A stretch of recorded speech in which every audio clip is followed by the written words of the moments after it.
Shalom Bapak Ibu Saudara yang dikasihi dan mengasihi Tuhan. Kita bersyukur hari ini Tuhan boleh memberkati kita. Mari sebelum kita membaca dan merenungkan firman Tuhan, kita satukan hati, kita berdoa. Tuhan, terima kasih, kami bersyukur kalau hari ini Engkau boleh memberkati kami. Kami boleh ada sebagaimana kami ada hari ini. Terima kasih ya Tuhan untuk kasih setiamu. Sebentar kami akan membaca dan merenungkan firman-Mu. Berfirmanlah dan biarlah kami mengerti apa yang menjadi kehendak Tuhan bagi kami. Allah Roh Kudus, tolong pimpin kami. Kami akan membaca merenungkan firman-Mu dan biarlah kami melakukan apa yang menjadi kehendak-Mu. Kami berdoa ya Tuhan di dalam nama Tuhan Yesus Kristus. Haleluya. Amin.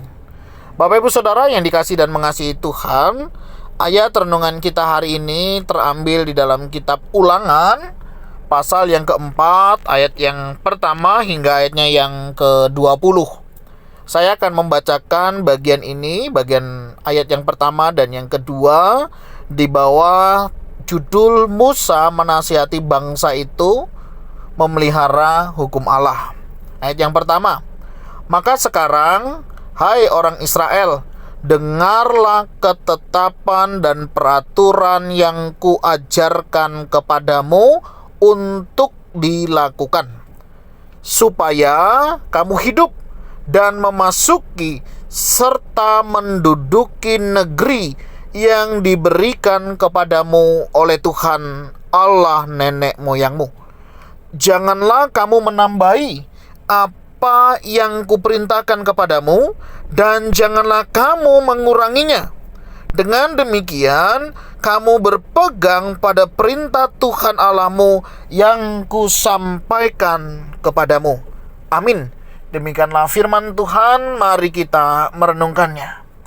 Bapak Ibu Saudara mungkin pernah mendengar sebuah pernyataan demikian. Perintah itu untuk dilakukan, bukan untuk dipertanyakan. Sekali lagi saya akan mengatakannya, perintah itu untuk dilakukan, bukan untuk dipertanyakan. Bapak Ibu Saudara, ketika kita mendengar kalimat yang baru saja kita katakan, kira-kira apa yang ada di dalam pikiran kita?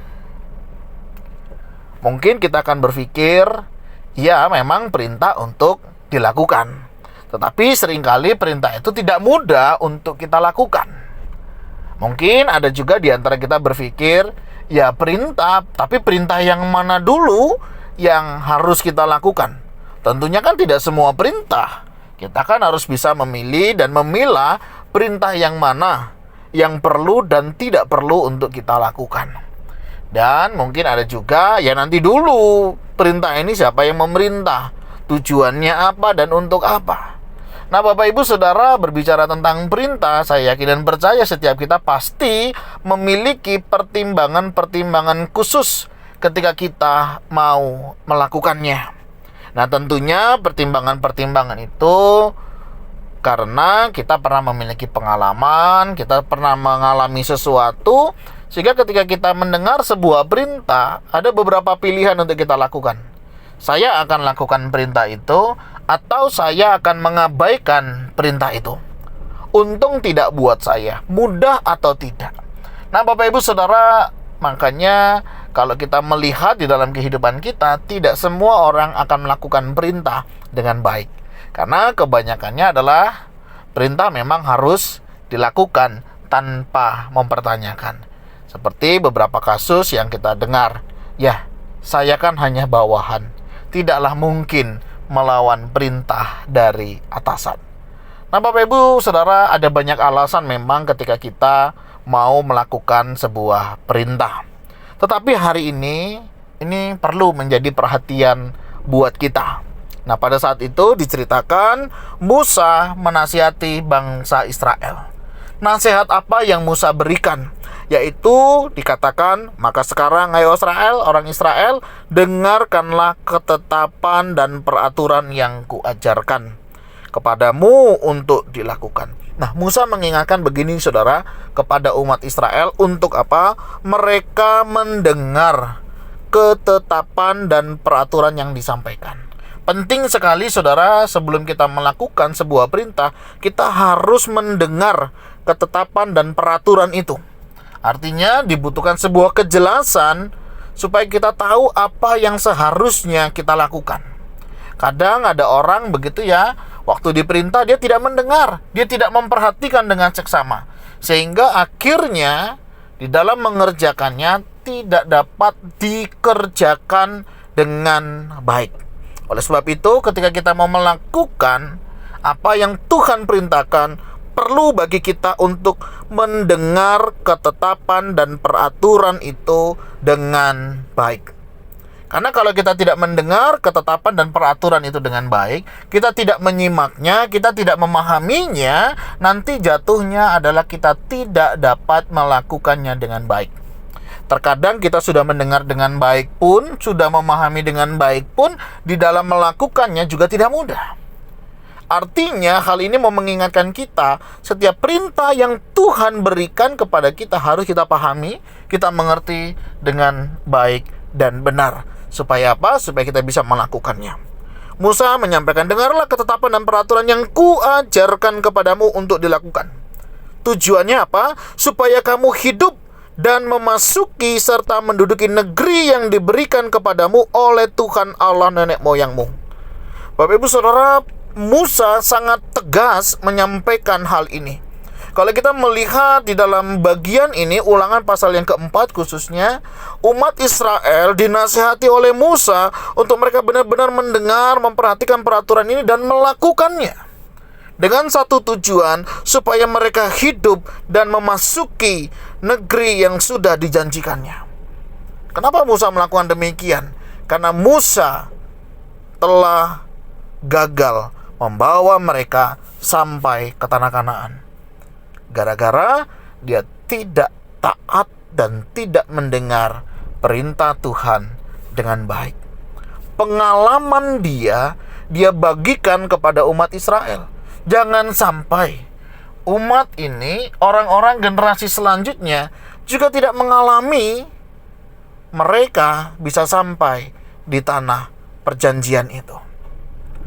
Terkadang kegagalan orang lain bisa menjadi kebaikan buat orang lain. Misalnya, kita belajar dari Musa. Dia sadar dia gagal. Dia sadar dia tidak berhasil sebagai manusia membawa mereka memasuki tanah Kanaan. Memang hal itu dalam tanda petik tidak baik apa yang dialami oleh Musa. Tapi ketidakbaikan ini dia bagikan kepada umat yang lain. Supaya apa? Supaya umat yang lain tidak mengalami kegagalan apa yang dia alami. Artinya Musa mau belajar dari kegagalannya. Umat Israel yang lain, mereka tidak harus mengalami kegagalan yang sama. Dengan cara apa? Dengan cara mereka mendengar, memperhatikan, dan melakukan perintah yang sudah dipercayakan. Hal ini mengingatkan kepada setiap kita. Ketika Tuhan berfirman di dalam kebenaran firman Tuhan, ketika Tuhan menyampaikan kebenaran firman Tuhan, sudahkah kita mendengar dengan baik? Sudahkah kita memperhatikan dengan baik? Mungkin sulit, mungkin susah, mungkin tidak mudah, iya. Tetapi ketika firman Tuhan disampaikan untuk kita lakukan, mari kita lakukan. Jangan gara-gara ketidaktaatan kita, akhirnya kita tidak bisa menikmati berkat yang sudah Tuhan sediakan. Bukan salah Tuhan, tetapi karena kita yang tidak mau mendengar dengan seksama, tidak mau dengan taat melakukan apa yang sudah Tuhan perintahkan. Hari ini kita belajar dari kegagalan Musa. Musa menasehati kepada umat Israel, jangan sampai mereka mengalami hal yang sama. Demikian juga kita diingatkan di dalam kebenaran firman Tuhan. Kalau kita boleh mau mengalami berkat-berkat Tuhan, janji-janji Tuhan, mari kita melakukan apa yang seharusnya kita lakukan. Bukan mempertanyakan, mempermasalahkan perintah yang Tuhan sampaikan. Kita merasa tidak bisa, kita merasa tidak mampu. Karena saya yakin dan percaya ketika Tuhan memberikan perintah, karena Dia tahu kemampuan setiap kita. Artinya, Tuhan mengerti bahwasanya kita sebenarnya mampu untuk melakukannya. Jadi permasalahannya, mau atau tidak mau kita melakukannya. Mari Bapak Ibu Saudara, apa yang Tuhan perintahkan kepada setiap kita, kita lakukan dengan bijaksana dan lakukanlah sesuai dengan kehendak Tuhan. Dengan kita tetap memperhatikan apa yang menjadi kehendak Tuhan, apa yang menjadi cara yang harus kita lakukan sesuai dengan caranya Tuhan. Nah, kiranya setiap kita boleh menikmati dan mengalami berkat-berkat yang datangnya dari Tuhan. Tuhan, terima kasih. Kami sadar bukan hal yang mudah untuk kami taat kepadamu.